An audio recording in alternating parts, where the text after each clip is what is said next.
Yəni sən dövlətçilikdən danışacaq olsan, qurulmuş böyük türk dövlətlərinin əksəriyyəti İslam üzərindən qurulmuş dövlətlərdir. Memarlıqdan danışacaq olsan və yaxud digər mədəniyyət tərəfindən danışacaq olsan, incəsənətdən danışacaq olsan, İslamı sən türkün həyatından çıxartdığın zaman türk deyə bir şey qalmır onsuz da. Necə ki, az bir topluluğun həyatından İslam çıxıb deyək ki, məsələn, Osmanlının son dönəmi, Türkiyənin Qurtuluş Savaşı, pravoslav türklər var. Qurtuluş Savaşında kimə dəstək oldular? Yunanlara dəstək oldular, Osmanlıya qarşı savaşdılar. Osmanlı böyük ərazilərə hakim idi.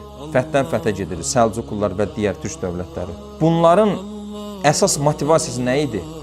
Böyük ərazilərə getmək. İlahi kəlmətullah deyirdilər, Allahın adını uca eləmək. Onları böyük ərazilər tutmağa, böyük ərazilərə sahib olmağa əsas hərəkət verici qüvvələri zaten İslam idi. Yəni İslamı sən türkün həyatından çıxartdığın zaman heç bir mədəniyyəti, tarixi heç nəyə qalmayan bir şeyə çevrilir.